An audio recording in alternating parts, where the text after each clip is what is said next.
Hey, Doug, thanks for getting me this 10% beer that I've never tried before. Yeah, dude, no problem. Is this a recording already? Dude, it's always recording, bro. Fuck yeah, dude. Actually, yeah, he wanted me to do a live react to a beer I've never had. So he sent me a couple pictures. He put his thumb on to show me it wasn't 10% or hide it was 10%, but the app told me it was 10%. So this is exciting. I guess this will be my one beer or else my wife will kill me saying you drank my one beer with 10%. 10% is pretty tight. Hey, cheers. So, hey, cheers. Here we go. Welcome to episode, whatever number we call this one. Yeah. Oh, that's very peanut buttery. That's stupid. It's literally Peanut butter. It's a melted Reese's cup. Yeah. Trash out of 5 stars.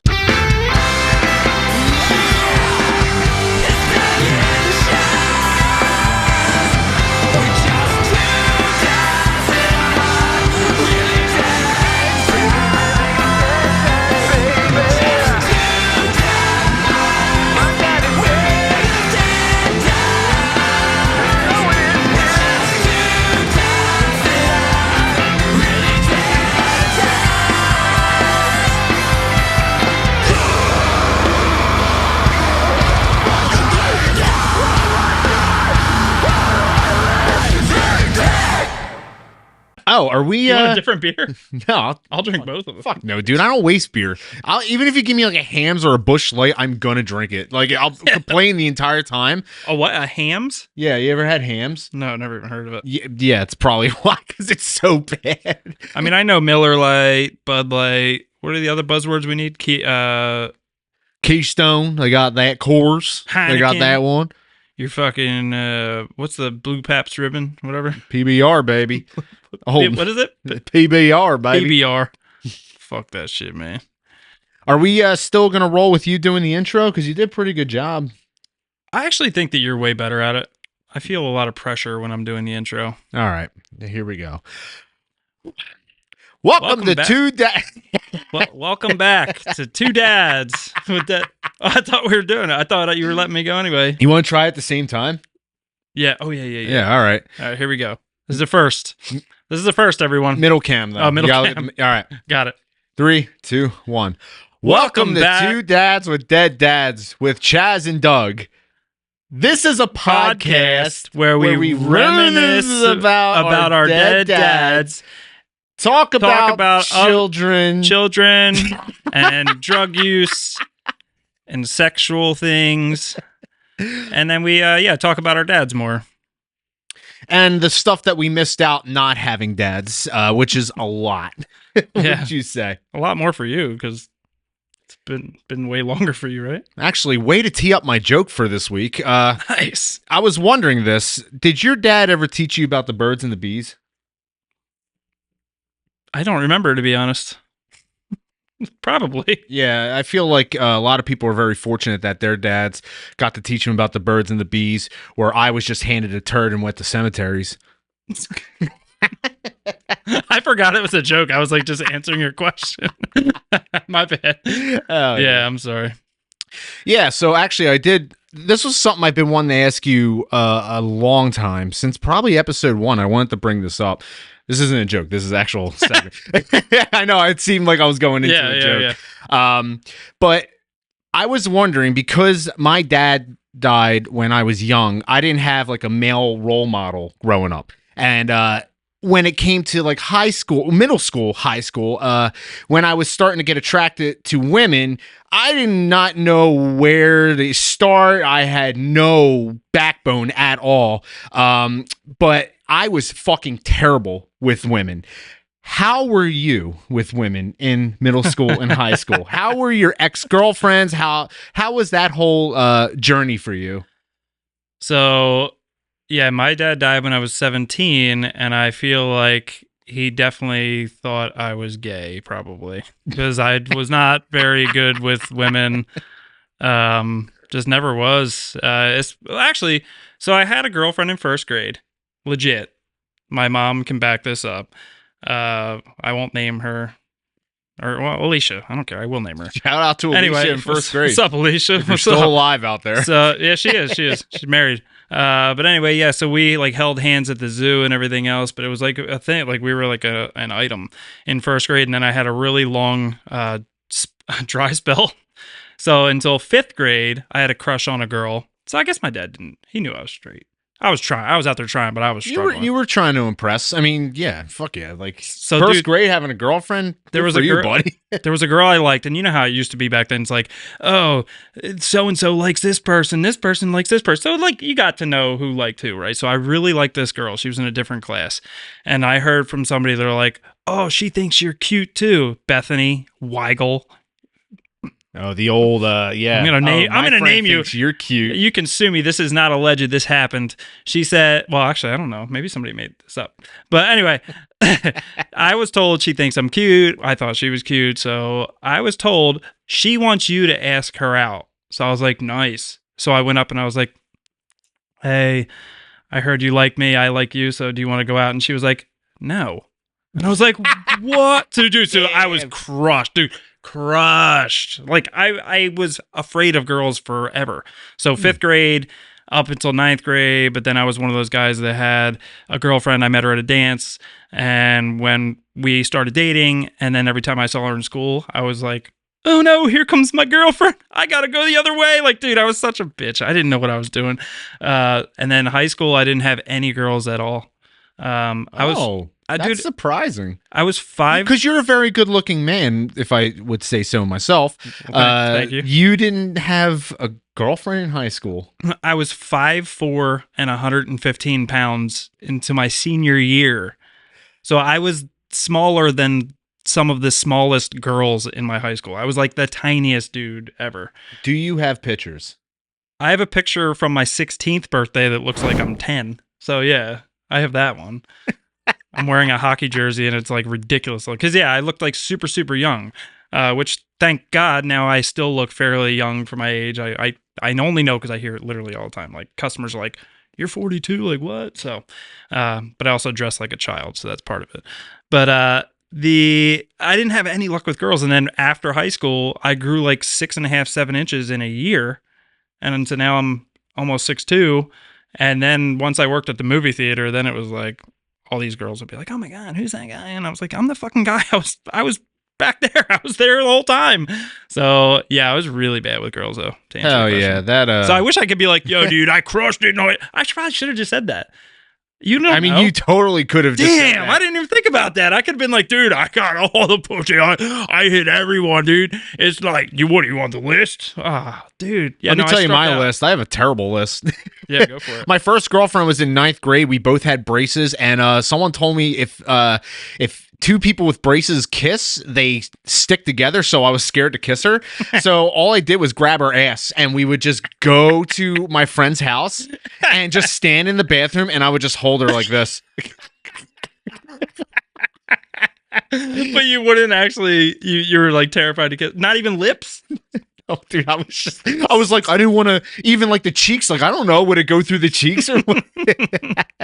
Mind you, this girl was like disgusting. She had like horrible acne. I mean, I wasn't good looking at all either. I looked like a little chode back then. I looked like a kid who has never been beaten in his life. Like I looked like just the smooth, like, hey guys, so yeah, like I said, I had no backbone. Here's what he looked like. I will find a picture. I swear to God, I have some dorky ass pictures of me back then. But then, yeah, I got a girlfriend in 9th grade. Actually, so I was the total opposite. I had a girlfriend from 9th grade on. So it went on from I would break up with someone and then I would just somehow find another girlfriend. Like I think the longest I ever went was like 2 months without a girlfriend, just being 2 months being single. But because of that, I was very like emotional and just like, hey, do you have a problem? Let's talk about it. And girls back then were like, oh my God, he listens. So like, yeah, I had a girlfriend in 10th grade who cheated on me. I had 2 girlfriends in 10th grade, both cheated on me. Had a girlfriend in 11th grade. She took my virginity. Hell yeah. That was sick. And then I had a girlfriend in 12th grade who I then ended up leaving for some chick I met online on back then was Face the Jury. I don't know if people know that website, but it was a website that where you would rate people. No. It was like a MTV Next situation. I don't know. Like, it was just like rate my profile kind of thing. And I was like, oh, dude, she likes cool and that's sick. And then, yeah, from there, it was then my ex and then to my wife. It was just like, but like, I never found I never had the backbone to just like meet a girl out in public and like, you know, smooth talk or anything. It was just like some girl started talking to me and I'm like, tell me your problems. And then like, oh, now you're my girlfriend. That's cool. Oh my God. Yeah, I was terrible. But then once I got into my late teens actually, then girls became a little interested. And then I had a problem because then at that point I had so much anger, from my dad being dead, but also girls not paying attention to me for so long that I was like the funny, like, oh, you're cute. You're so cute. Oh, would you date me? No, you look like you're 10. So I'm not going to date you. I'm not going to fuck you, but you're cute. And I'm like, cool. That's awesome. So dude, once it got to I had like so many girls that I would like try. I had a problem where I needed girls to like me. And once I found out they like me, then I would be like, I'm not interested. So I would like build it up and be like, yeah, I'd like, yeah, come here. Yeah. Oh yeah. And dude, so I like led so many people on. It was really shitty, but it's I faced it. I know why I did it now. I'm like, I've reflected and I'm like, oh, I was a jerk. Sounds really sheedy. It does sound sheedy. Speaking of sheedy. Oh yeah, I forgot. We have a guest today? Oh yeah, I forgot to tell you that. Yeah, we have a guest and he's sitting on Zoom. He's probably been here for a while. Oh, I thought it was Timu Jesus for a bit, but I mean, he's looking good up there compared to the other episodes. But no, so this man, I don't know if we want to bring him on. Let's see if there's anybody in the guest hallway here. Hold on, let me cue up the click of this. I have to reach, so give me 1 second. All right, there he is. All right, nice. Oh, Lou, nice. What's up, bro? So yeah, this is a man that is a friend of mine, Ryan, and we're gonna go ahead and bring him on. If you'd like to reveal yourself, Ryan, it is now time. Oh my God! Oh, guys, Jesus I'm so sorry. I was spending time with my husband. He loves that I'm a freak in the sheets, and so I'm so sorry, guys.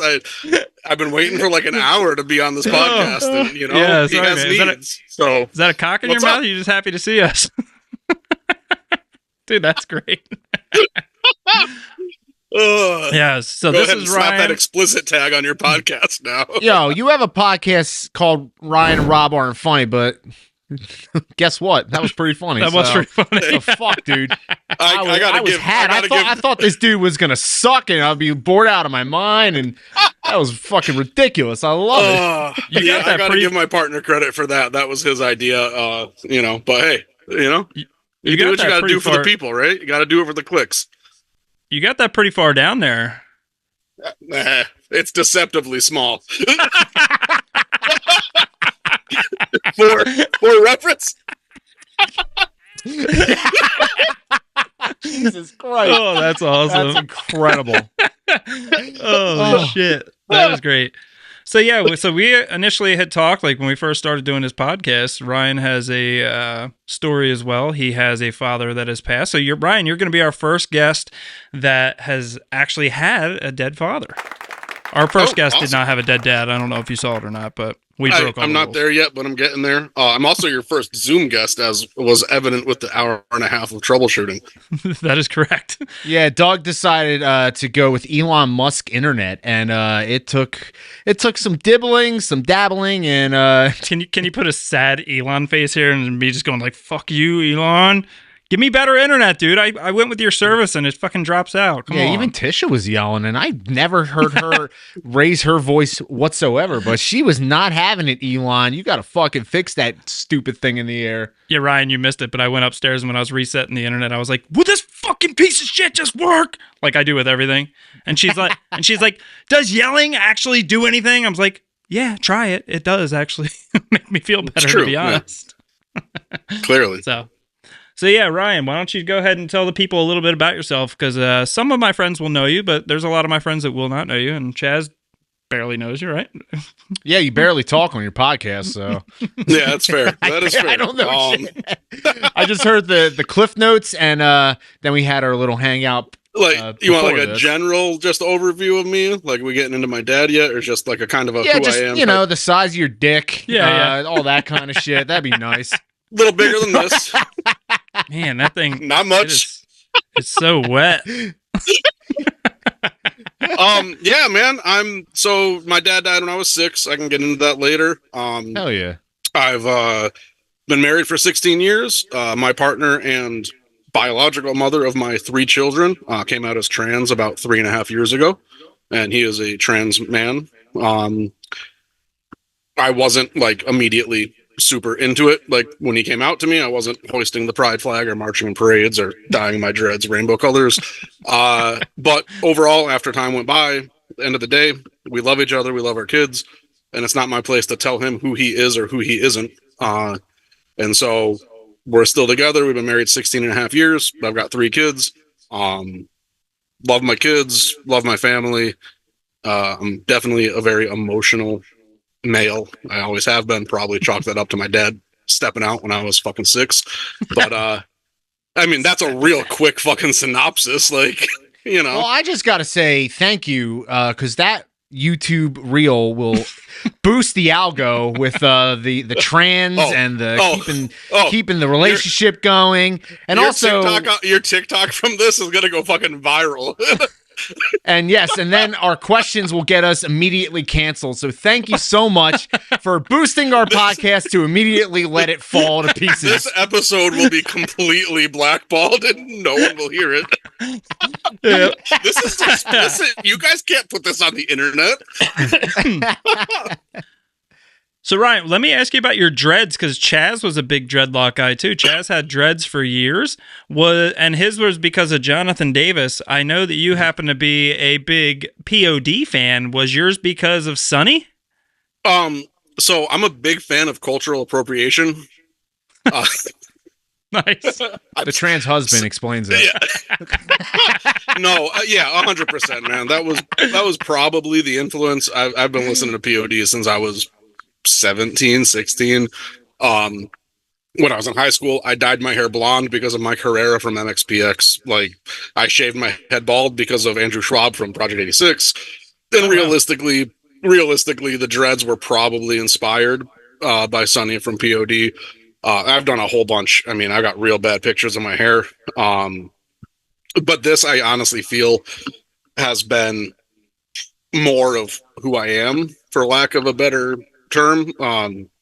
Tried it a few times before, and when we moved back to Connecticut, I actually found someone who that's what she does. She's, for 7 years now, I think, has been in business for herself. I'm actually wearing her shirt right now.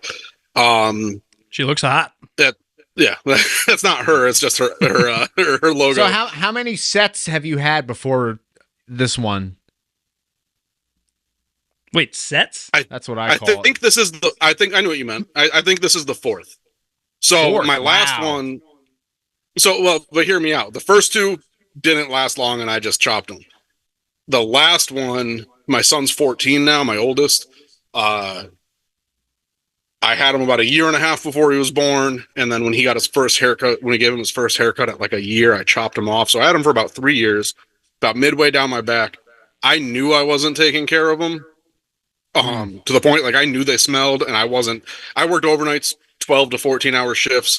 I'd get off, shower, I wouldn't wrap them up, and I'd go to bed and my hair would be wet. And it was It was bad. Like I knew it smelled bad, and then when I cut them, I know that. I know that all too well. when I cut them, there was mold in them. I literally cut them, and there was fucking green mold in them, and I'm like, oh, probably not good for me. Not that I'm the healthiest motherfucker anyway, but you know. So now I've had these for June was 6 years, and they go down to my waist pretty much. And I take I'm probably OCD with them. I bought a specific shower cap to make sure they're not wet when I shower. I wash them once a week. I do a detox on them every 3 months. The longest one is 39 inches long. I've got 37 dreads. I take care of them. I'm actually getting them. I'm getting them worked on the day before I fly down to Furnace Fest. So September, whatever, day before October 1st, I'm getting them taken care of. I can't do it because of work, but dude, I love dreadlocks. Like I've always loved dreadlocks. I think it would be awesome, but I would look like a fucking crackhead, dude. I tried it once, and they look like big shit logs, and that lasted 3 months. And then my second set, my ex did them outside of a corn show in Mississippi. We went out because, like I said, we would go out hours before the show, and I'm like, "Give me dreadlocks," and she's like, "Okay." So she sat there with a comb, like a little flea comb, some beeswax, and I had braids at the time, so she would back comb my hair, and then I went into the show with little tiny dreads. That was October 5th, 2007, and I cut my hair October 5th, 2017. I made it to 10 years. I have a tattoo right here. I was about to say, you have a tattoo of it? Jesus. Yeah, I have well, you're in the way of it. I'll take a picture and put it. All right. Here. I mean, I've got a tattoo of me and my dead dad. Like, I've got a tattoo of me and my dead dad. Like, nice. Well, damn, that's a good one. Yeah. I mean, I only have like 15 pictures of us. What is that? Is he crying? It looks like you're dead. Fuck you. It's me as a baby sleeping on him, you fucking asshole. Oh, that's sick. Because, you know, really 1989, fucking smartphones and shit didn't exist, so there's probably 20 pictures total of me and my dad, if that. Yeah. There just isn't. I was fucking 6 when he died, so it's, you know, it is what it is, right? Yeah, no excuse for the lack of photos on my end. There's like, dude, I have probably 15 to 20 photos of us together. It's crazy. It's not, well, yeah. My mom will be like, there's 100, but whatever. There's not that many. Well, let's get into that now, because you know, your dad died a year. You were 6. I was 7 when I lost my dad. So we're in the single digits club. We got our own little club here in the DVC. Fuck yeah. And your dad died in June, right? Yeah, June 2nd. Yeah, my dad died June 6th, so fuck June, fuck man. Yeah, dude. June 25th. Oh, baby. we're June boys. Look at us go here. We're killing it here. So, as I stated before, I have basically my whole childhood on video. I have pictures. I have tons of video of my dad. So, you know, with my dad being him being gone, I have enough to be like, I know what he was like, and I, you know, obviously wish I was there to you know, live life with him. But with you having 20 pictures, how is that for you? And like, go into a little bit like, well, first off, tell us how your dad passed away, and then kind of what made you, or when did you want to get that tattoo? When did you get it? And what else would you have, like, besides pictures and video? And do you remember? That's a lot of questions. Do you remember anything about your dad? All right, I'm already like 3 drinks in, so let's slow this down. I mean, yeah, throw some more questions out if I missed some. So he's turning into a real interviewer. Yeah, and I'm drinking a 10% beer. So. Yeah, and I'm my 3rd mixed drink in. So I'll tell you the story to start with. And I'll go from there. So, you guys, let's see, you're in Pennsylvania. So do you guys have Friendlies? You know, the chain restaurant Friendlies? Yeah, dude. It's mostly New England-ish and trickles down a little bit. But so when I was in kindergarten in 6th grade, when I was 6 years old in kindergarten, I was in afternoon kindergarten, wasn't full day. Both my parents worked. I'm the youngest of 4.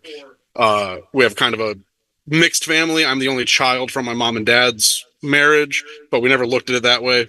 Like, everyone was just brother and sister. There was no, you know, you're my half sister, half brother. It was our family. I just happened to be the only biological child from my mom and dad, because my sister was stillborn a year and a half before I was born, or I wouldn't be here. So in kindergarten, my dad would every Tuesday would take me to Friendly's for breakfast. He'd get a ham and cheese omelet and a coffee. I'd get a chocolate milk and a French toast, and we would play tic-tac-toe. And when we were done, he'd bring me to my daycare. He'd go to work. I'd be at daycare till I got picked up for afternoon kindergarten. Fast forward to Tuesday, June 6th. My dad said, hey, dude, I got a doctor's appointment. I'm not going to be able to take you to breakfast this morning, but I'll make it up for you. Fucking liar. And I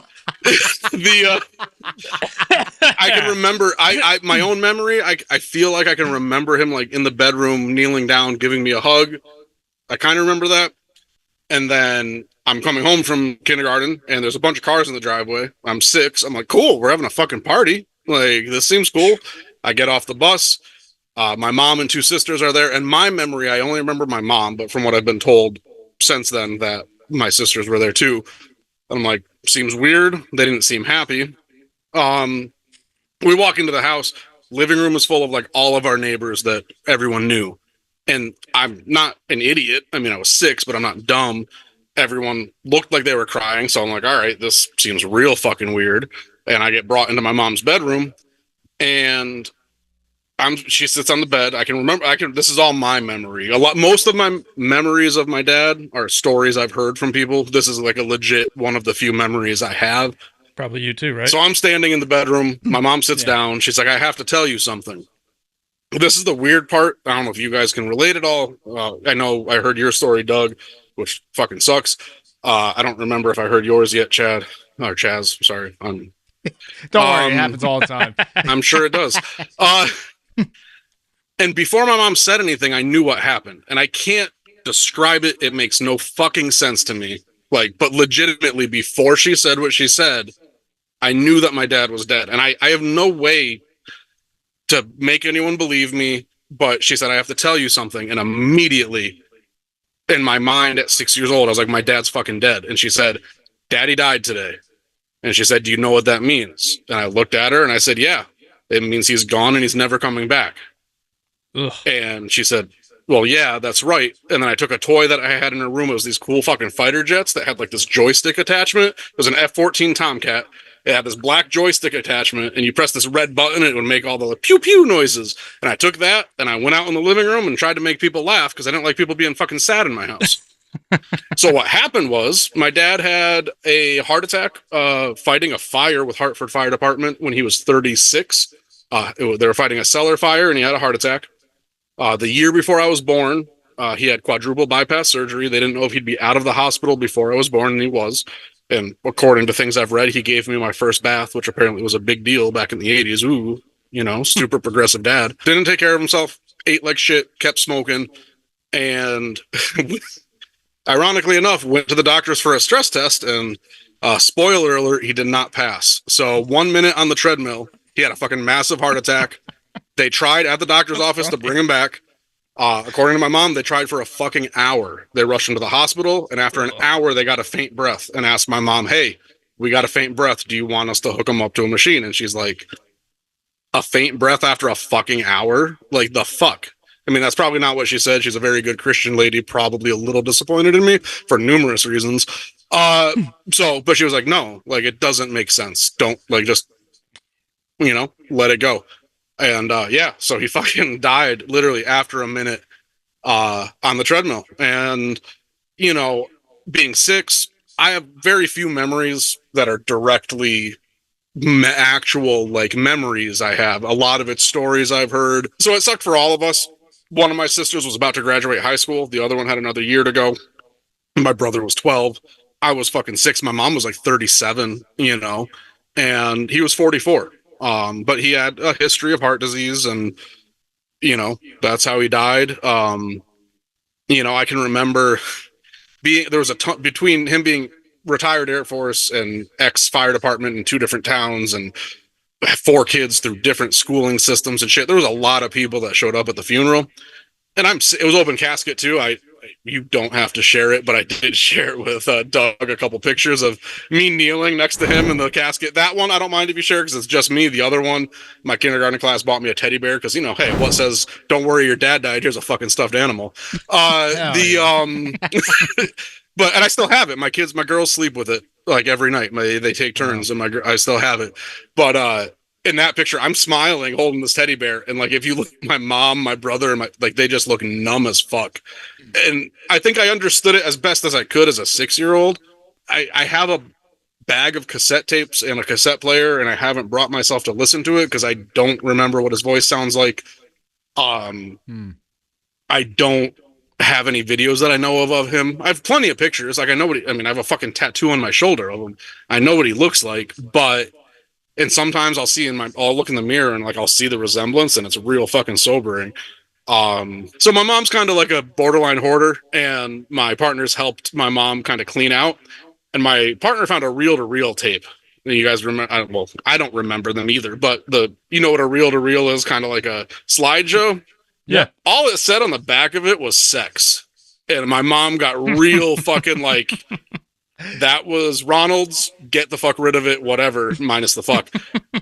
And didn't get rid of it. Then I went and helped, and we found it again. And I'm like, oh, I'll trash it, no worries. So I've got it here. I'm pretty sure it's from like the 70s. I just need to find a reel-to-reel player. I need to see what the fuck this is. I know it's morbid. I don't give a fuck. I don't care if it was my dad fucking someone when he was in the military. I don't care if it's his first wife.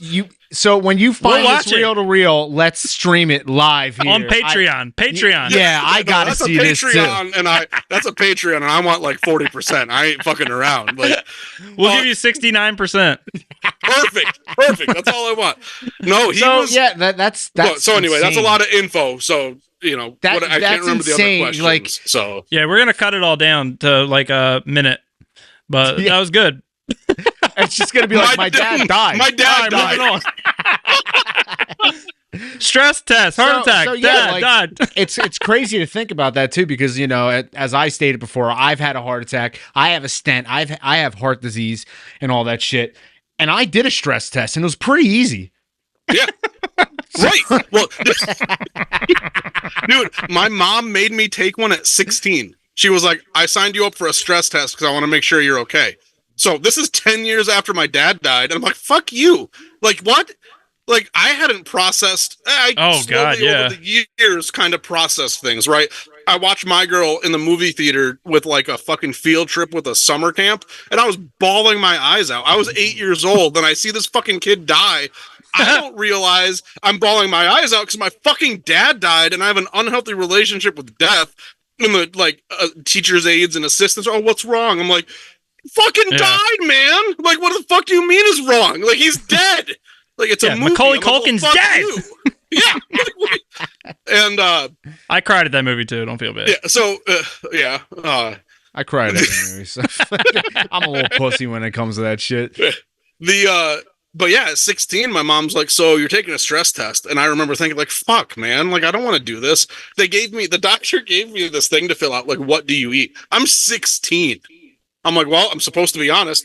1 bag Reese's Pieces, 3 grilled cheese, 2 boxes of macaroni, and like, this is what I fucking eat, dude. Like, and then I go. Were you on the treadmill and then you hit a minute in a second? You're like, all right, beat my dad. That is 100, dude. I can remember the room. There was a window. They hooked the little fucking nodes up to me, and I'm like, fucking minute, bitch, let's go. And I fucking got on there, and I was like, oh, I'm going, and I'm fucking running. I hit a minute. I'm like, yeah, you fucking pussy, and I'm going. And you're lucky that you actually did a stress test on a treadmill, because when I did it, it was during COVID, and they had to like do a simulated stress test. So they had injected me with something that like simulated like the acceleration of your heart. And That's I was just whack. Yeah, I was just sitting there and talking to the nurse, and then she's like asking me questions. I'm like, oh yeah, this and that and that. Yeah, what the fuck is it? What is this? And I'm just sitting there like going crazy, and I'm like, is this gonna stop? She's like, yeah, just take a second. Then she gave me like a couple sodas and said, go sit in the lobby for an hour. And I'm just crazy. like, I'm like sweating for no reason, and I'm like, I felt horrible. So fucking sucks. Yeah. The way you described the whole, like, your dad, like, you described it very well. Like, you remember going to friendlies every Tuesday, and like I don't remember what the only thing I remember my dad would do is sometimes take me fishing with him and I would carry his beer. That's it. But I don't I remember he did show me porn once. All right, so now it's coming back. All right, so he showed me Terminator 2. He showed me what a boob was. That was the 80s. It was the 80s. Yeah. Yeah, shout out to the old good old days. Dad's generation. Yeah, that was the generation, dude. Let's I make haven't America even great thought again. about showing West porn yet. Like it hasn't even I crossed don't my want to mind. show Charlie porn. I don't want her to know what sex is. Yeah. No, I told my son not to look at it. I said it was illegal because he's underage. Nice. Smart. His middle So then name is my dad's first name, which is kind of cool. Like I was stoked about that. Like I don't want to name my kid Ronald, but I'm like, you know what? I need something to, carry on my dad's fucking name, and so his middle name is Ronald. So hopefully he doesn't hate it. My grandpa was Charlie. My dad was Chuck. I'm Chaz, and then my daughter's Charlie. So, I feel that just keeping that whole thing going. Then, when I look at her and talk to her, I'm like, I feel like I'm just keeping us, like the old generations going. Yep. So let's get into the tattoo part of this and the picture, and like, when did you get that, and like, why that picture out of the other 19 pictures? I mean, it is a really good picture to have.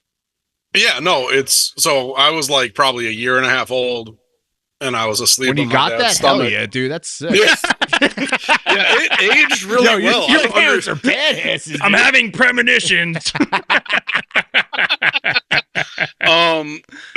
So I'll be honest.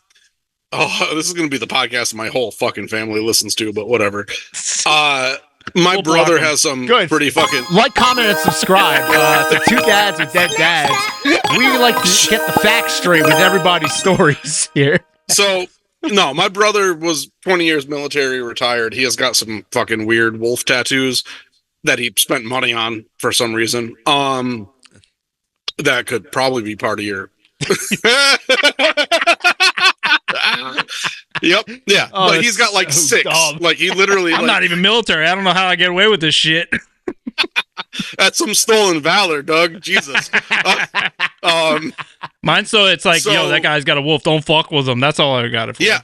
And then the tattoo he got from my dad, he was a prison guard at not my dad. My brother was a prison guard at Leavenworth Prison. He's 20 years retired military.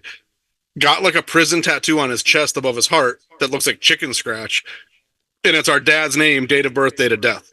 And that really pissed me the fuck off. Like, you're going to pay for these cheesy ass fucking 90s Kmart fucking t-shirt wolf tattoos on your forearms and your shoulders and shit. And then you're going to get a dude at your prison to tattoo dad's name and fucking date of birth, date of death on your chest. We have a segment called Mad Dads. We're in Mad Dads segment now where you're getting mad about shitty tattoos. Yeah. Oh, How do you feel about people that put their day of death on the windshields and all that, or their back windshield? Oh, I don't care about that. The point was, it's our fucking dad, man. And like, you were going to spend money on these other tattoos, but you're going to just get a cheap fucking chicken scratch bullshit for dad. Right. Like, what the fuck, man? You were there. You were alive 6 more years than I was for him. Like, What's your relationship. Jonathan, you're a bitch. You're a fucking asshole, Jonathan. I hope you unsubscribe and unlike and undo the bell. Unsmash all that shit. We don't care for yours. there's probably a story behind it, and there's probably a reason. He got it when I was probably a teenager, maybe early 20s, and it fucking sucked, man. And that's one of my favorite pictures of me and my dad. There's a couple that I really like, and it was like, but we've all seen it, right? The horrible portraits where like the baby looks like fucking Yoda and the dad looks like fucking, That absolutely was for the longest time my favorite memes in the world, where people would like get the tattoo and then put the face on the actual like family portrait. My God, I like when that like started like going, I would like hunt down. I need every single one of these because this is fucking genius. Yeah, that is very funny. I'm trying to think of the other questions you asked me, though. I that was like 20 minutes ago. I can't remember.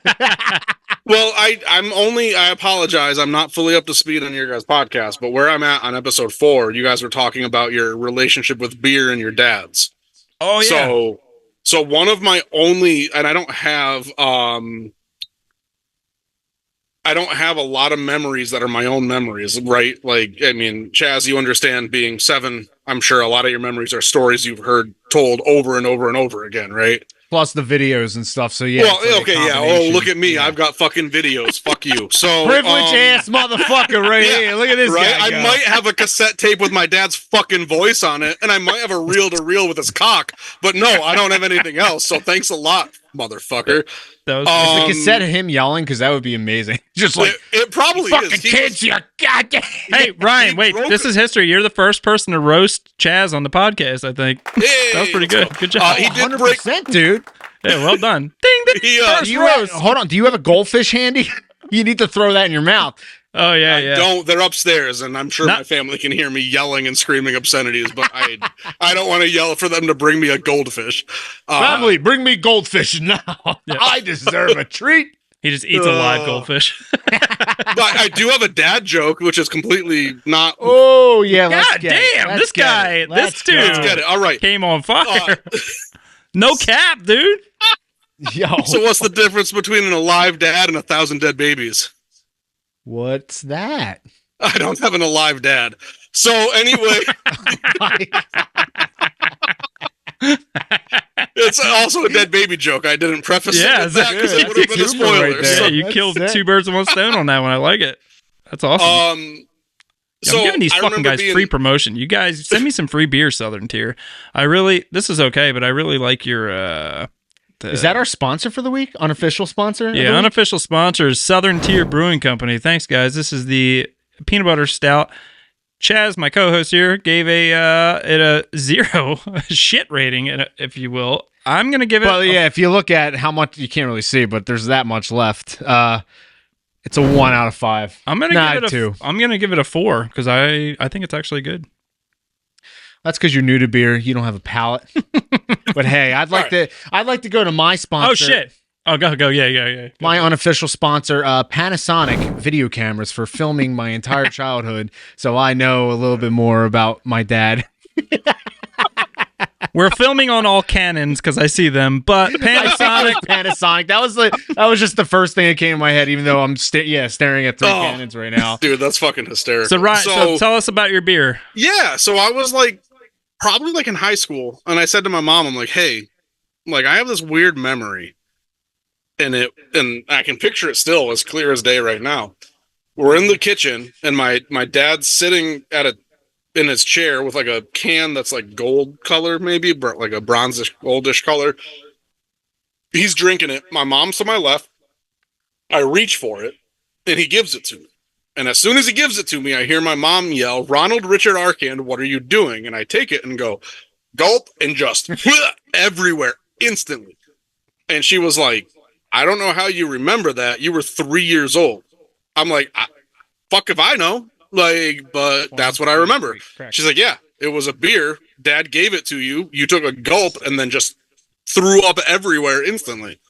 All right, cool. Well, I was raised super like evangelical Christian, whatever. Went to Bible college for youth ministry a lifetime ago, and and then I just wasn't interested in drinking because God doesn't like it or something. Thanks for coming to my fucking college, bro. Oh, Timu Jesus! Thanks for giving me Who wore money, it, bro. me or That him? shit was Oh, sick. saying. Timu Jesus. Timu Jesus! I feel like I'm getting a wore hair it. transplant from all your college money, bitch. So fast forward to I was 21 and my best friend flew me out to San Diego where he was living, but he had to work, couldn't take time off, and so he's at work, his brother's at work, I'm chilling at his place, and I open the fridge, there's a bunch of beers. I'm like, fuck it, I'm 21, right? Like, it's at least legal. I don't necessarily believe that alcohol is evil or anything like that. Let me try it. The second I took a drink of, it was probably Budweiser. Immediately, though, the taste brought me back to that memory. Since then, that was 20 years ago, I've probably tried 40, 50, 60 beers at least. I've tried imports, I've tried stouts, I've tried ales, it doesn't matter. Something about that taste immediately brings me back to that memory. And it's wild as hell. Like, the initial taste, and I'm like, fuck, like, and again, in a pinch, I'll fucking drink it, but I found out real quick, like, liquor on the other hand, Southern Comfort. Like liquor is, I drink these, I'm sponsored by Monaco. These tasty little nice. 9% ABVs are, you get a 4-pack for like $12. And, it's That's a not deal bad. right there. It It's is, ironic right? that you're But- putting that. It's ironic that you're putting the Monaco that has a giant cock on it, and you had a cock in your mouth. You've had two forms of cock in your mouth this episode. hey, I was a little bit of a trying stumble to- on that joke there, but I knew what I was thinking. It was funnier in my head. I mean, maybe after this podcast, possibly 3 cocks. yeah, you never know. Hey, Ryan, you might have a cock in your mouth tonight, right? Yeah, anything's possible, man. You So, know? can we get into that just briefly? Because Sure. we kind of glossed over the trans thing. It's a very unique situation. You married a woman. Is that fair to say? Yeah. Like- No, I mean, he was born, whatever. I mean, so here's It's the hard. deal. So, go ahead, I will say every time Doug has brought this up with me, the way he did it, he'd be like, okay, so my friend, I'm going to fuck this up, but he married it. So it takes him like 2 minutes to explain your whole story to me. But I want to get it right. I'm not being a dick. Like, No, I no, honestly want to but get it here's- right.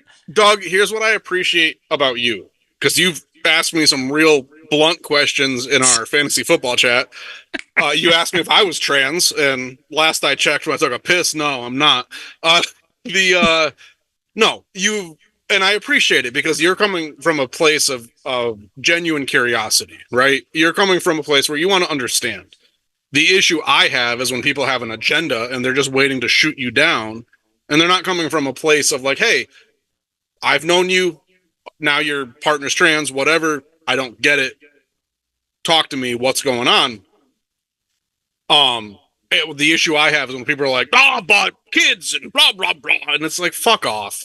Everyone uses kids as an excuse. Nobody's trying to chop kids' dicks off or give tits to a kid that doesn't have, like, that's not fucking happening. And they use it as it's an easy excuse, like, to not get their hands dirty or actually get to know somebody as a fucking human being. I apologize, Mad Dad segment part 2. Mad Dads is coming back. Mad Dads round 2. So yeah, no, I met my partner 16 and a half years ago. We literally met and were married within 7 months. So we met, started dating a month later, got married. He was presenting and identifying as female. We fucked. We had kids. That's how it works. Tune into my reel to reel that I'm going to make later tonight. My dad didn't teach me how that works, so thank you for the info. Right? Yeah, my dad didn't teach me shit, so that's why I have never shaved. It's fucking, I don't know how. Like, I'm pretty sure my babysitter taught me how to ride a bike. Thanks, Dad. So 3.5 years. I'll be just transparent. Pun intended. I'll be when he came out to me, he texted me literally, and I didn't see it coming. Pun intended. Like, it was literally something like, "I think I'm a dude." Like, it was literally it was a string of text, but it ended with, "Hey, like, I think I'm a guy." I wasn't read like, it. hey, I'm let's pretty go sure I watch. was at work. I want to watch more football. It wasn't anything like that. No, it was. I don't remember the complete context, and I remember reading it, and I remember thinking, the fuck you are. How far into your marriage? 13 years. 13 years, 3 kids. That's a long. So dude, that's crazy. if we're talking 13 years, we're talking the kids were 11, 6, and 2. And I was there for all 3 child's births. I was in the waiting room, or not in the waiting room. I was in the delivery room. I was there for all 3 births. And I saw that. And I Oh, was good like, job. Good job. 3 kids. I was there for all 3. Yeah, we were there for our kids too. Jeez, it's not a fucking feat. Were you, Doug? Were you? Or were you I playing actually hockey with the boys? Huh? No, I was there. Doug is never there for his kid because he's always down here or on TikTok. Or at bowling, or Leone's, or hockey. Or searching for Bigfoot. Yeah. I've got some issues, but that's all right. So, no, but dude, it's it is an interesting story though, right? So like, I want to know. He literally followed that text with, "Hey, what are you thinking?" And thank God I had the maturity and wisdom enough to be like, I can't answer that question right now. Like, I can't. Like, I never expected 13 years ago to be in this situation. Was he texting you like on the couch next to you? What's that? Was he like next to you on the couch? Like how couples text each other and they're like laying on each other. I think By the way, I think I'm a dude. What do you think about it? He's looking at you like, oh no, but he did. I mean, I can get to that in a minute. I don't mind talking. I like talking about this when people genuinely just want to know the story or know about it, right? I don't mind that. There's going to probably be people that watch this that are like, bah, bah, bah, and well, fuck off. them. Right. Yeah, we are ahead of the curve on Two Dads with Dead Dads. Follow us for more trans stories because we like to get the facts straight. Sponsored by, I don't know, do trans people sponsor anything? Bud Light, Budweiser, Bud Light. Bud Light. I think they retracted that. I don't know. Whatever. We'll go for it. Sponsored by Trans Am. Go get yourself a Pontiac. Fuck Trans yeah, Am. brother. And you ain't a Bud man till you get a Light. Trans Am. No, so I had I had enough foresight to be like, yeah, I can't answer that right now because I don't know. And for honestly, the first 6 to 8 months, give or take, I didn't really know. But I love my partner. I know he loves me, and we love our kids. And he's ironically the first trans person I knew. So now I have to make a decision. Like, do I support him? Don't I? How do I feel about this? And to be honest, even now, 3.5 years later, he just had top surgery 6 weeks ago, which ironically enough is more common in heterosexual cisgender men because gynecomastia is a thing where men are born with like breast tissue and everything, and they end up growing breasts. They actually have top surgeries. They're statistically have more top surgeries than trans people. Because I wish I had men, tits. and they get. Dude, I they're got born tits. with I'm fucking killing it over here with this shit. I mean, yeah, for sure. Me too, man. Like, trust me, it's Oh yeah, perfect. dude. I got the mouth there and everything. Dude, It's we're perfect. Anyway, already a quarter way there, man. We got this shit. You guys are like the same person. But back then, I didn't know. I really didn't know. I didn't know where I stood, and it took a lot of time. I talked with a lot of people, and at the end of the day, like where I came to, it's like, I still fucking love you, dude. Like, and I know you love me, and I know we love our kids. Like, we love each other. And it's like, all right, cool. So we're both kind of gaming nerds. In fact, he got me into World of Warcraft fucking 16 years ago when we first met. And I literally said to him, I'm like, so your attributes are the same. Your fucking skill points are the same. Your character skin is changing. Like, you're still the same person I fucking love and fuck with. Like, and you still love and fuck with me. I may not get it, but I don't have to necessarily understand it to support you and love you through this change, right? Like, you're not hurting anybody. You have every right, just as any of us do, to feel comfortable in your own skin. And I don't fully understand gender dysphoria or gender dysmorphia, and I don't understand everything he's going through, but like, I've physically like seen his depression improve. I know him well enough, and you know, not to make him sound like a pussy, but like, if he thought this was some quick fix to like fix depression or make him feel better or whatever, he would have given up a long fucking time ago. Like, he's been presenting as male as his male name and giving himself testosterone shots once a fucking week since November of 2022. So we're coming up on 2 years of that. And he hates giving himself a shot. In fact, and he won't let me do it because I don't fucking know how to give shots and shit. And if he doesn't do that, then it doesn't, you know, the changes don't happen without the testosterone. Some of the changes, right? And it's like, if he thought this was a quick fix, dude, he would have quit fucking a year and a half ago. Like, this is in talking to him. And the thing is too, what's more common or popular, right, is a male to female transition. So like, there's always like, oh, she's trans, she's, you know, this woman's a trans, you know, she's a guy, she's not really a girl. You don't really see a lot in publicly, right? You don't see a lot of, oh, it's a trans man, this person went from female to male. And it's like, for the people that are concerned, like, oh, but what about your children? My children see a fucking couple that love each other, whether they understand what their partner's going through. Fuck what other people say when it involves your family. I'm just going to put that on record. Like, that's the Italian coming out in you there. Like, you know, about to cancel us right now. Just kidding. Like, I don't understand the trans. I understand like people, you know, all that stuff. What you are doing is incredible because when Doug brought this up to me, I actually brought it to my wife and I'm like, if it was either us or, if you were feeling like this or if I was feeling like this, would we still be together? And we both were like, no, we would be, very dependent for the kid, but like, I wouldn't be able to love her for that. But like the fact that you saw through that and you're just like, no, I love you for who you are is fucking awesome, dude. That is really sick. But hold on, Ryan, I already know what you're going to say. And because I've talked to you about this before. He doesn't even like the fact that people recognize him for like sticking through it. It's not correct. Like, yeah, no, you got it. That's exactly what I was going to say. I really struggle, and I've talked to my therapist about this. I struggle when people say what I'm doing is fucking noble or admirable or whatever, because I fucking love my partner, man. Like, but dude, because I'll be honest, like if something happened and he died or we got divorced, like I wouldn't be sliding into Doug's DMs and be like, "Hey, bro, like what you doing?" Like, night, better keep that booty hole tight. Like, no, like I'm not attracted. He's already got the dick to show you. I'm ready, bro. Yeah, I got it, bro. Packing. No, like I'm not, and I'm not like, but I love Alec. Probably shouldn't say names.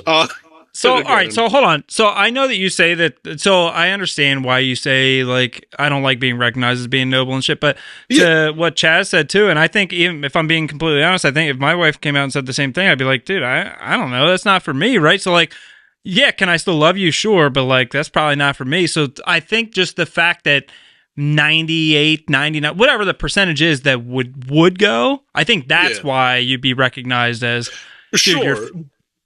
Yeah, I get that, but like what Chaz said, but see, I like what Chaz says because, like, in my mind, it makes perfect sense. You're married to someone for X amount of years, have kids together, and all of a sudden, like, hey, I'm not what you married, right? Like, right.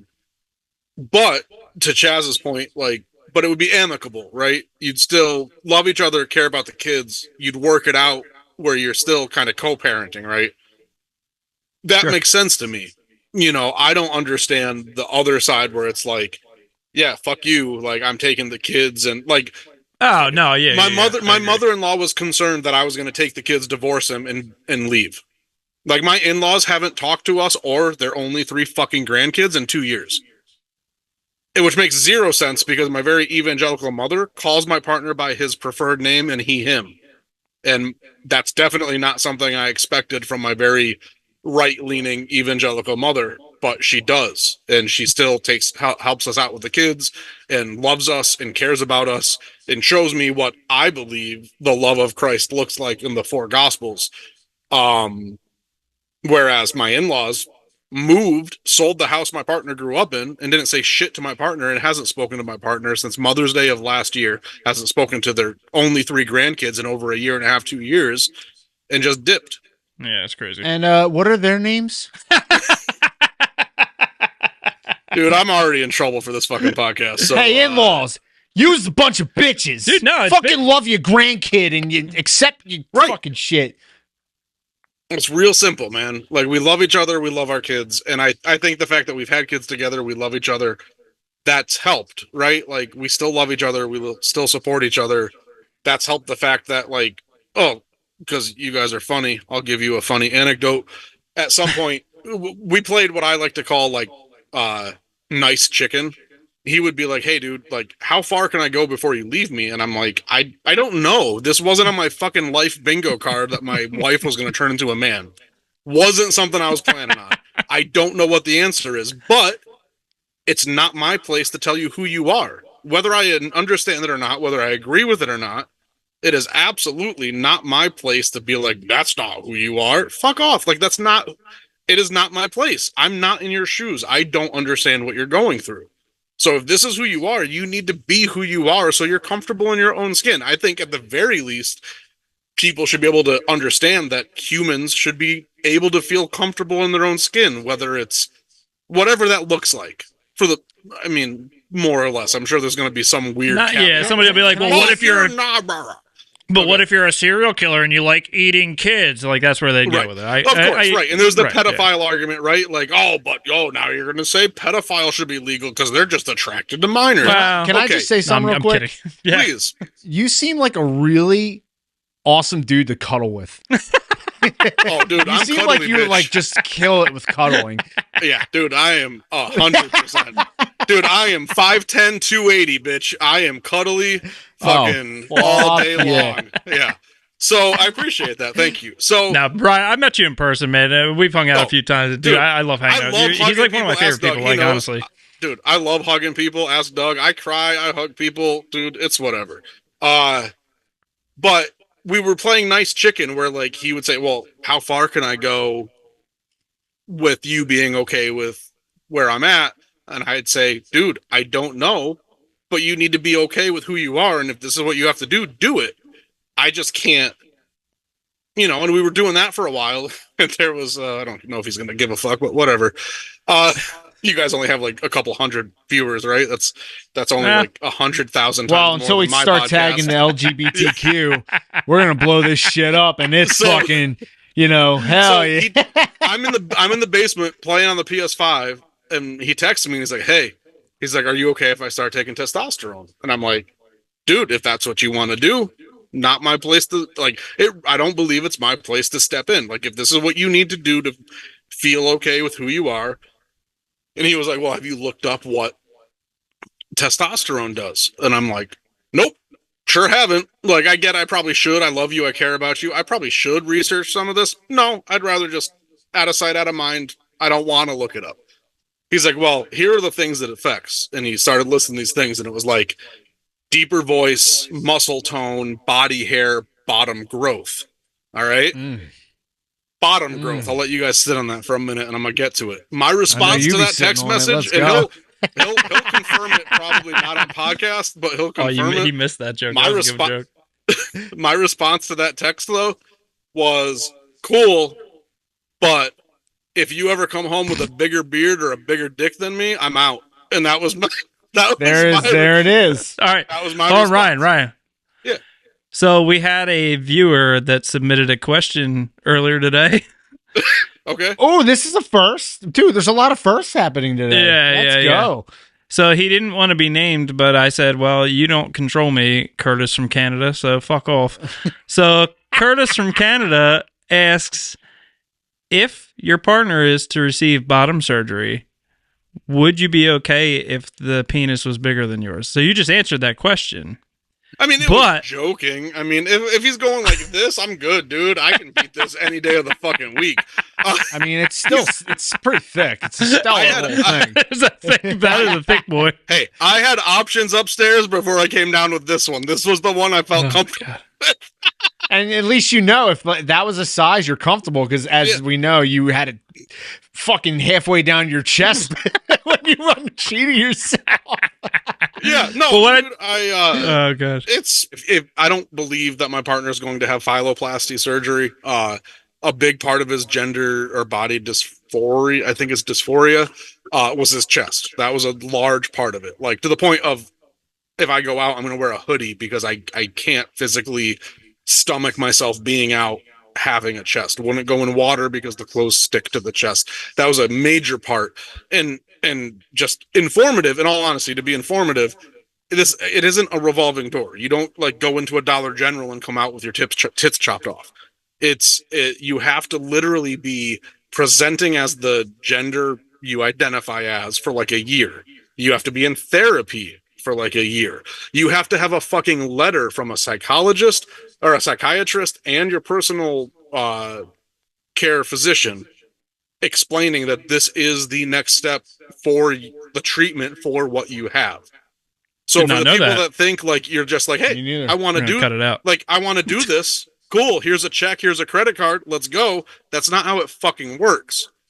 But if you want a nose job or you want hair plugs or you want augmentation or a breast reduction or a breast implant, you just pay the money and go fucking do it.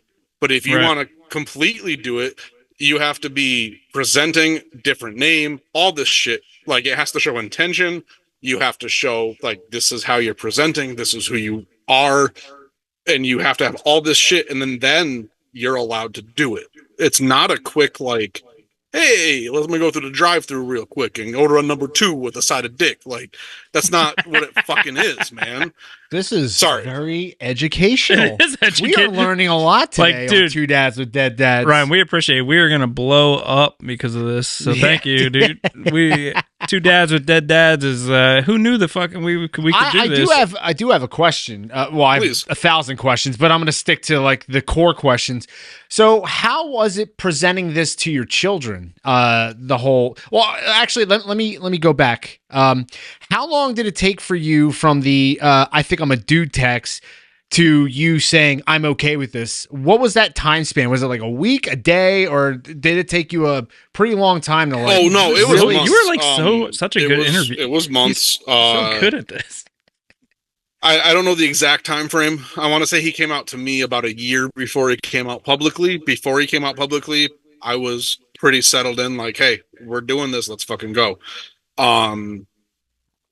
Now, do you think that here's another question? Oh, no, do no, you no, please. think if you were the opposite way, like if you said like I wasn't okay with this, do you think his coming out in public would have been like a little bit pushed back because he would have felt like it wasn't okay? You know what I mean?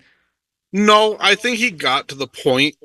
I think he got to the point where it needed to happen. Okay. Like he had to. Like it was literally affecting his everyday life. One thing I thought was so he has an interesting, or I think interesting. I don't know if I want to call it a condition, but he can't picture things in his head. So if I told you, hey, remember that time you saw Knocked Loose, and Doug's like, yeah, arf, arf, motherfucker. And he can picture it in his head, right? Or, Chaz, I tell you, like, hey, remember that time you saw fucking, Justin Bieber? And you're like, yeah, dude, like, I remember it. Oh, and, yeah. Not every night before bed. Not of course. Or anything. Like, we can picture shit in our heads, right? He literally cannot. Like, he can't picture images in his head at all, like of our kids, of anything. He doesn't. It's just darkness. Whenever he would look at pictures of his childhood, of him and his sister, it never felt like he was looking at a picture of himself. So we look at pictures of our childhood, like, oh man, I remember, me kneeling next to my dad's open casket, man. Like I remember praying that he'd stay dead so he doesn't whoop my ass when he comes back from this shit, Or I remember, like, I look at this picture and I remember Furnace Fest and remembering that Doug was real and he wasn't fucking 3 other people I thought he was online because he's such a fucking troll. Like I can see these pictures and it's like, oh, that's me, right?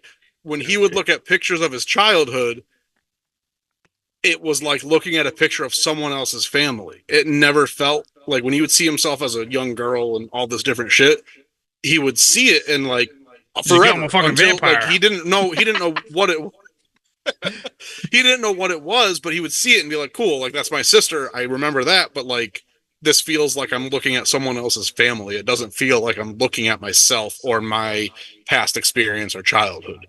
That's wild. Which I thought was interesting because I didn't, it helped me understand because I'm still, again, I'm not perfect. I don't fully understand it, but you know what? I don't have to understand it to love him and support him. And also to see how much happier he is and how much, like the first time I saw him after surgery, the post-op appointment where he saw himself in a mirror after top surgery, in all honesty, probably the happiest and most genuinely joyful I've seen him in 16 years. And as soon as I'm an awful husband, but that has, but no, he looked in the mirror and he's got scars, but he looked in the mirror and like the smile, like I could see it. Like there was a genuine joy. Like he almost started tearing up. Like it was like, fuck, it's finally there. It's finally done. I don't have to look like this anymore. And again, I don't fully understand it, but who the fuck am I to tell him who he is? Like, that's not my fucking job, and I don't have to understand it. I don't think anything he's been through the ringer when it comes to every hoop he's had to jump through to get to where he's at today. And he's been in therapy. His depression score test when therapy started, it was like, yeah, you're real fucking depressed, dude. Since surgery, since all these treatments, his depression score is like, nah, you're not really depressed, man. Like I don't know whatever that thing is. I'm not a fucking therapist, but like there's a test. They ask you a bunch of questions, and Yeah, my wife is. I'll ask her. He scored wicked high in the beginning. Like, yeah, you're real fucking depressed. Like, it's a little concerning to where it's like you're not even really on the scale as far as depression's concerned. And it's, so, and again, I don't get it, but I love him. He loves me. We love our fucking kids. As far as, I'm sorry, Shaz, you asked about the kids. Our youngest is like, oh, you have a beard because he's got facial hair. Not as big as mine. All right. Mine's a little more luxurious. Probably better than mine because I can't grow shit. Yeah, it's definitely, his beard's bigger than yours, but not. Man, fuck you. I need to take some of this testosterone and be a little manly man. So, no, like, our 5-year-old, it's really all she knows, because she was 3 when he started, taking testosterone and stuff. My middle child, like, last year in school, without being prompted, school was like, oh, it's Mother's Day. Let's do Mother's Day stuff. I love it. Our fucking 8-year-old at the time, she's 9 now, went through, crossed off she, her, and wrote he, him for everything, but still filled out a Mother's Day card for my partner, but he, him for everything. Wow. Made a card, like, loves pointing out pride flags and is like, look, Mom, there's a pride flag. Like, he still goes by Mom or his name. Sorry, I really shouldn't. Well, we can bleep it out. He's really good at that. But yeah, thank you. But Alfred, you piece of shit. Immediately, our middle child was really quick to correct people with the name change. For about a month or two, had a hard time. Like, why don't you want to be my mom? I think you're pretty. Why don't you want to be my mom? And that was a conversation that had to be had. Like, it's not that I don't want to be your mom. I want to be comfortable in my own skin. I want to be who I feel I am. I still love you. I don't love you any less. This has nothing to do with you at all as a child. Like, I still love you. I still care about you. And our oldest, he's 14. He doesn't really talk to us anyway. I've mentioned to him, I've been honest with him. I'm like, hey, dude, you want to talk about it? I don't understand it, but I want Mom to be happy. I would say of all the generations for my kids to be growing up with a trans parent, this would be the generation, or, future generations. Yeah. This would be the time to do it. Where it's like, no, for sure. It's not really, well, I'll be honest. 10 years old, my kid had TikTok, right? He's 14 now. 10 years old. We don't talk politics in the house. I just don't fucking care. Politics piss me off. It's all bullshit. Everybody sucks. Hell, we don't talk politics. I think him and I are best friends. You don't even know it yet, dude. You're like my kind of. It's probably the dreads. I would say that. No, I know. It's probably the dreads.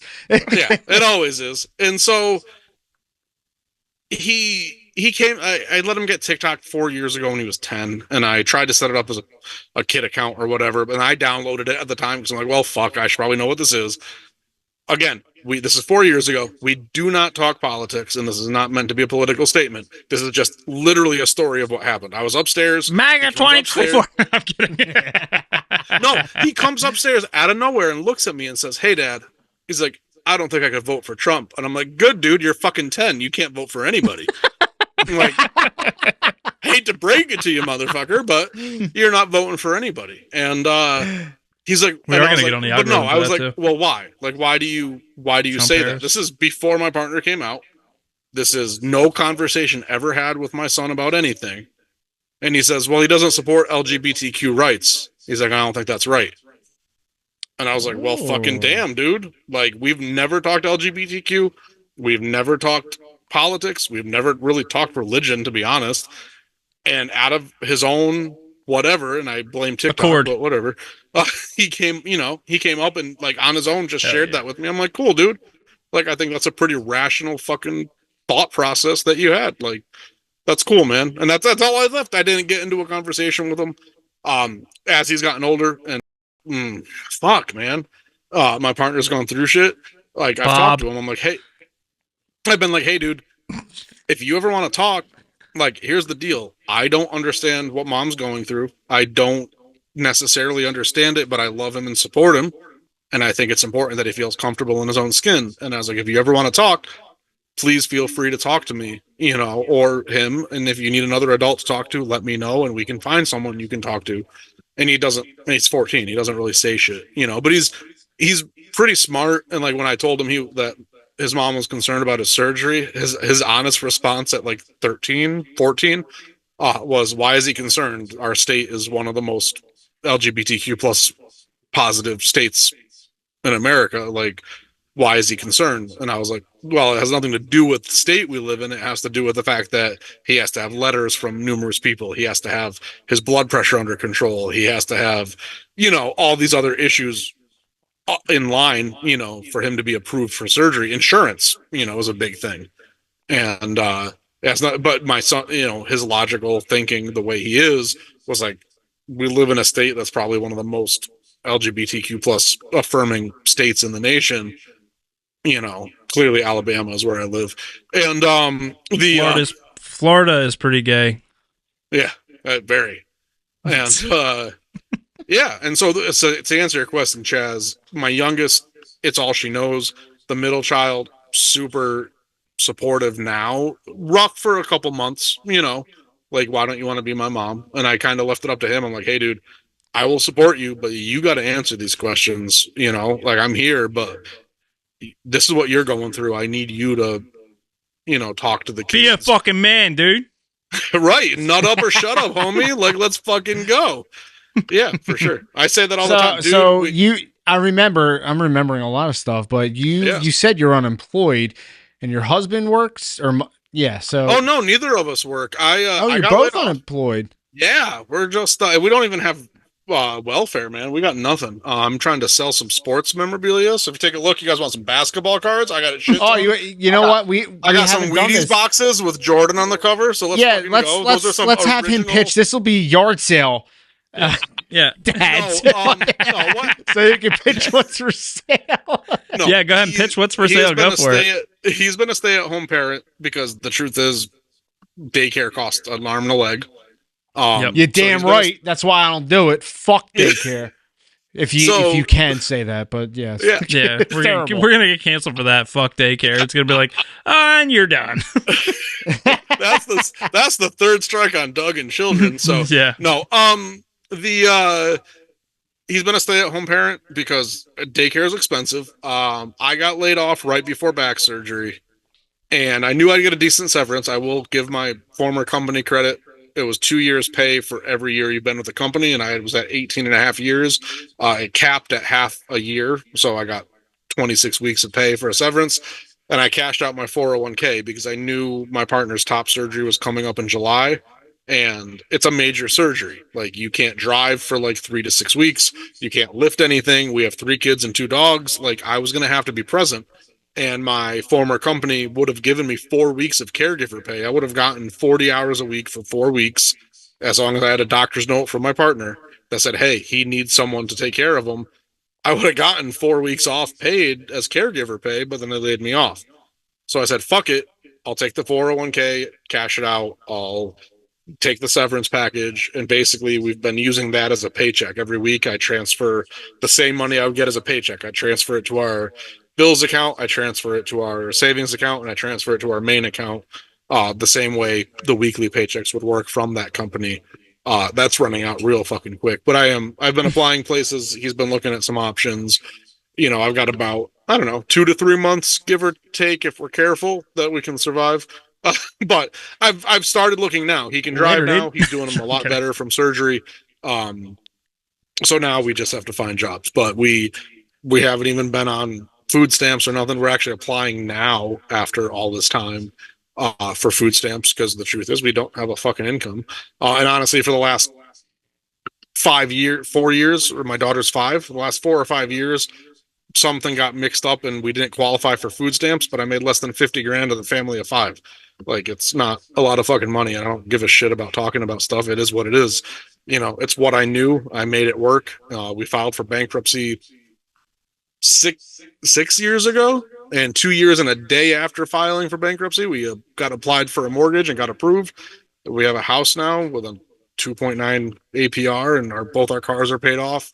Like, we made mistakes when we were younger. We weren't smart when we were younger, and we paid our shit off. We were doing better until I got laid off. And life is life, man. You live and learn. You do what you can, and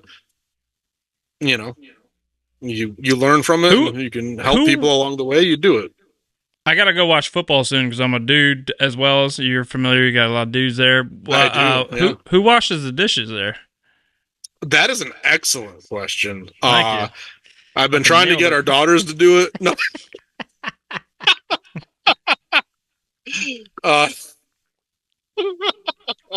I was wondering. I'm kidding. I don't care. I actually this do entire. Wow, this has been going on a while. Yeah. But I've been wondering since you said the whole trans husband thing. Yeah. Instead of kissing each other goodnight, do you guys arm wrestle?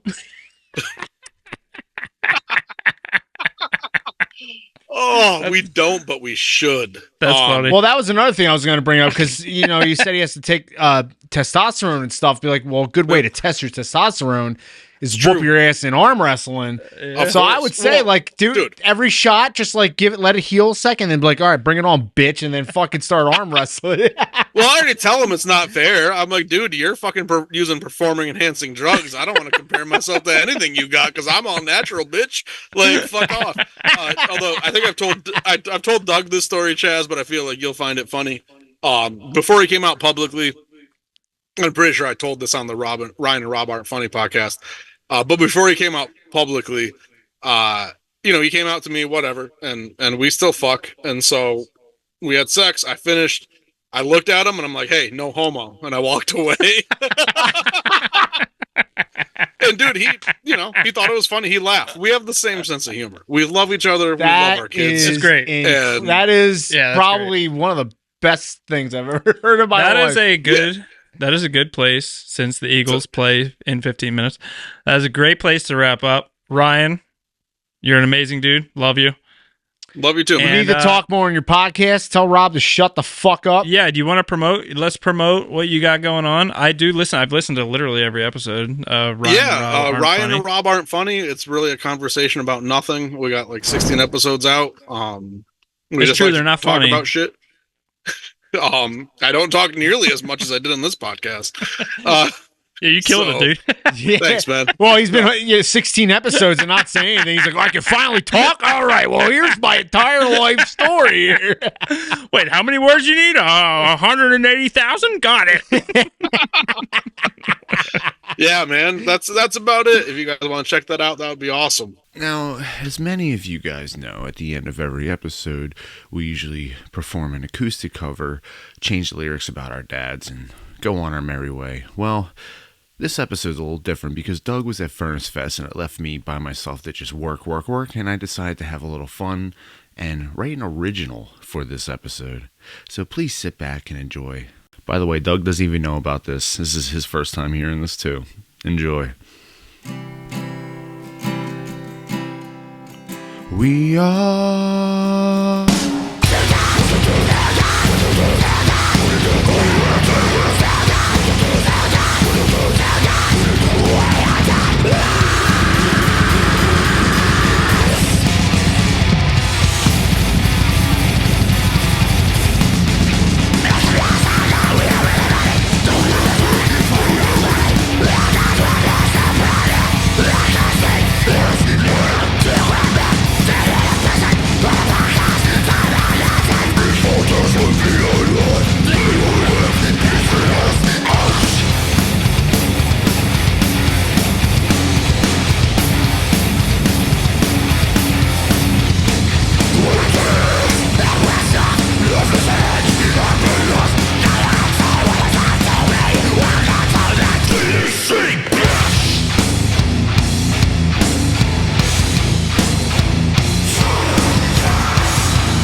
Rex, dad jokes before breakdown, monumental.